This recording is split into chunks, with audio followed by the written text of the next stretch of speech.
Good morning class 11। हम अपने उसी लेसन को कंटिन्यू कर रहे हैं प्लांट मॉर्फोलॉजी, जिसमें हम लोगों ने स्टेम और रूट्स, तने की और जड़ों के बारे में बात की थी। आज हम बात करने जा रहे हैं पत्तियों की।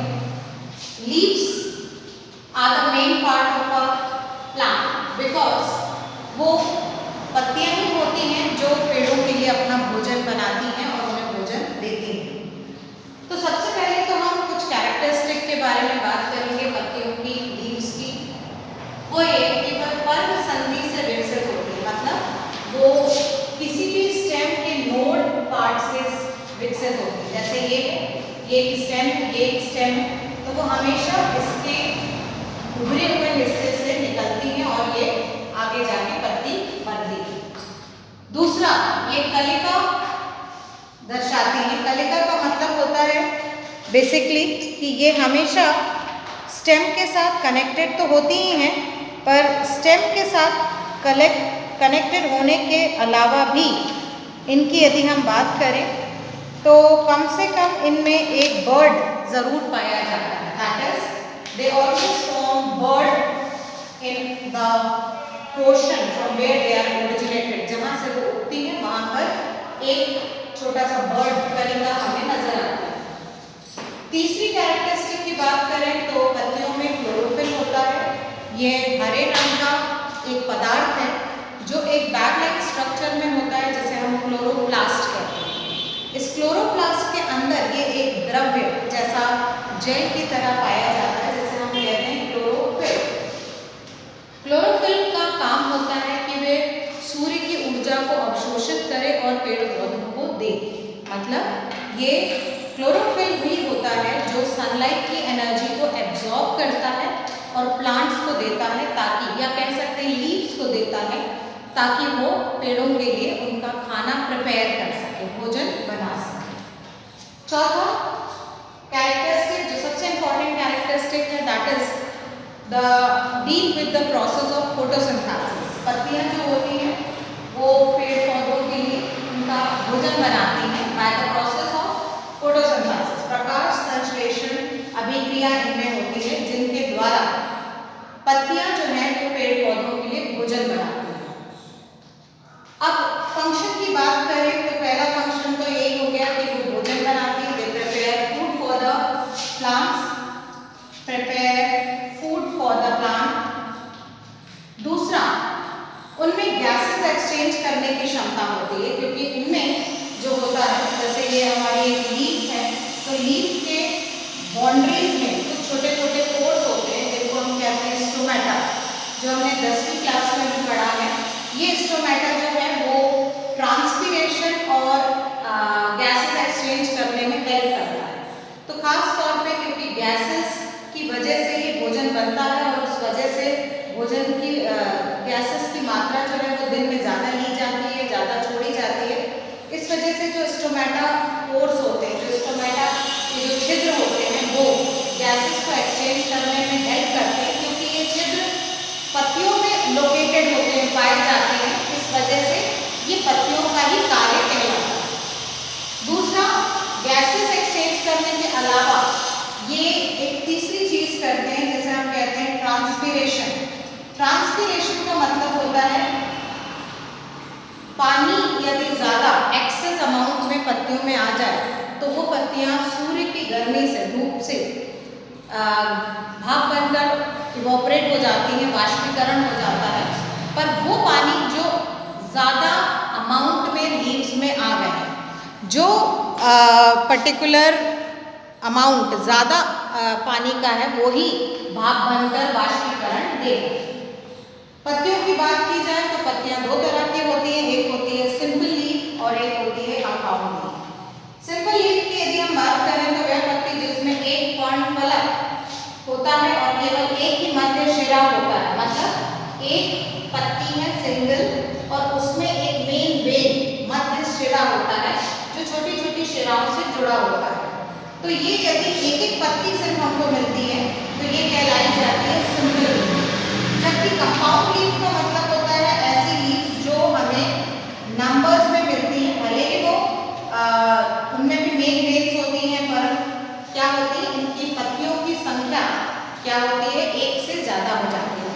कहलाई जाती है हमारे लिए कंपाउंड लीव्स। लीव्स की बात करें तो लीव्स में खास उनके कुछ पोर्शंस होते हैं और उनको उन भागों को the parts of leaf is divided into 3 main part. इसे हमने 3 भागों में बांटा है। पार्ट्स ऑफ लीफ, सबसे पहला है पर्णधार, दूसरा है हमारे लिए पर्णवृत्त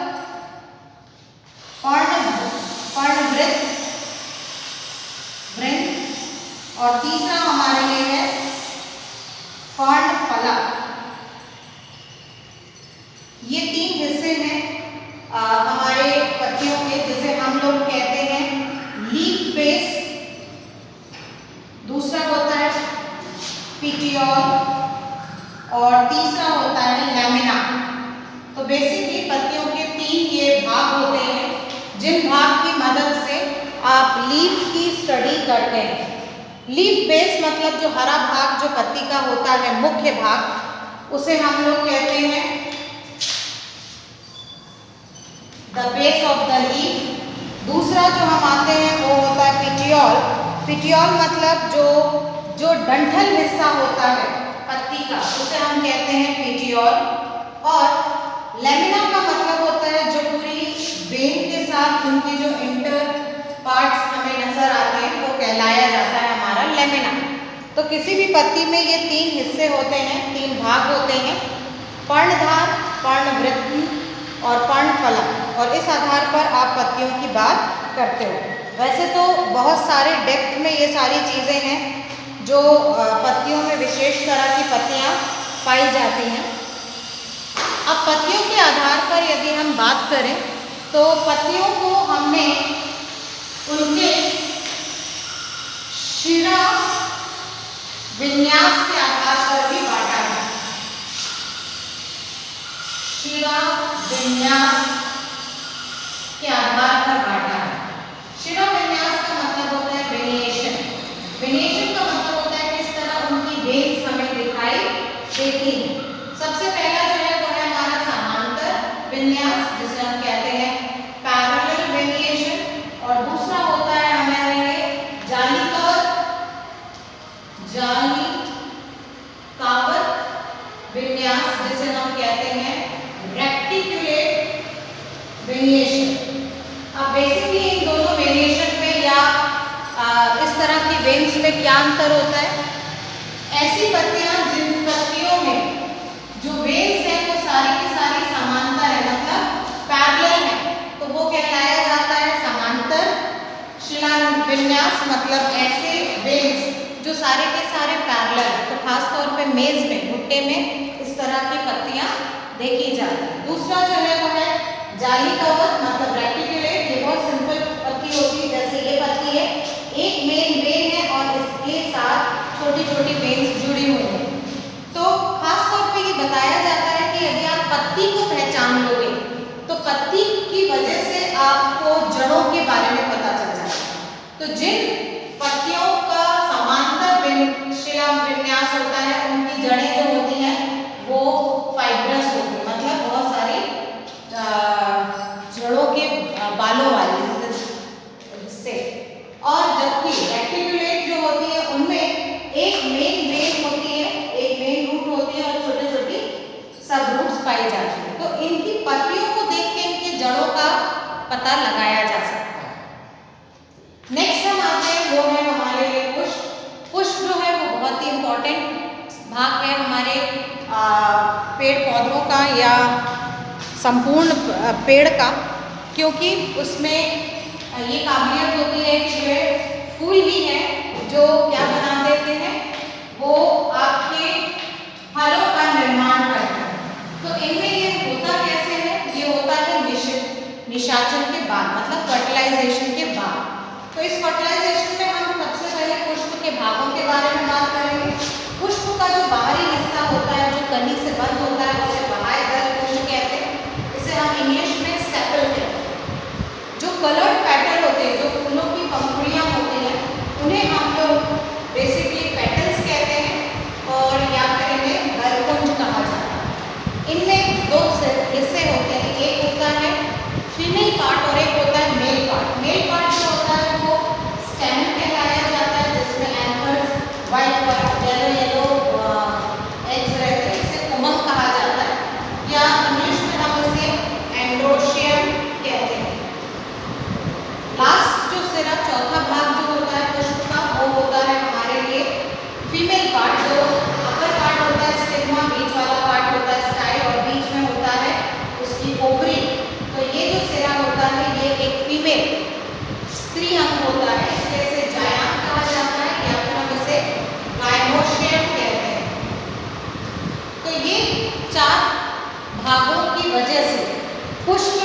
निषेचन मतलब फर्टिलाइजेशन होता है, और इस फर्टिलाइजेशन की वजह से जब पुमक और जायांग में निषेचन होता है, फर्टिलाइजेशन होता है, तो ओवरी जो है वो फल बनने लगती है और जो फूल होते हैं वो झड़कर खत्म हो जाते हैं। तो कई तरह के पुष्प होते हैं हमारे आसपास, जैसे 3 पेटल्स वाले, 5 पेटल वाले, इस तरह से कई तरीके से पुष्पों को भी बांटा गया है।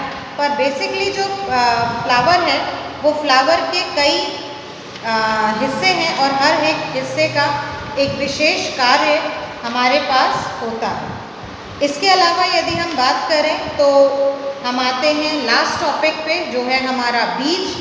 बीज जो होता है वो भी 2 तरह के होते हैं, क्योंकि जब पुष्प फल बन जाता है तो फलों में जो अंडाशय होते हैं, जो ओवरीज होती हैं, उनके जो ओव्यूल्स होते हैं, जो उनके अंडे होते हैं, वो सीड्स बनकर अंदर सस्टेन करते हैं और वही आगे के लिए भी पेड़ पौधों को जागृत करते हैं।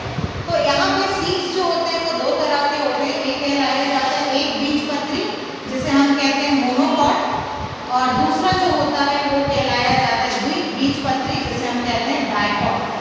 तो बेसिकली दोनों में अंतर क्या होता है? यदि आपके पास सिर्फ एक सीड लीफ है, मतलब एक बीज की पत्री है, तो सिर्फ एक पत्री वाला यदि सिरा है तो वो मोनोकॉट कहलाया जाता है। इसमें खास तौर पे हम गेहूं को ले सकते हैं, हम मेज को ले सकते हैं, भुट्टे को ले सकते हैं, ये मोनोकॉट्स होते हैं।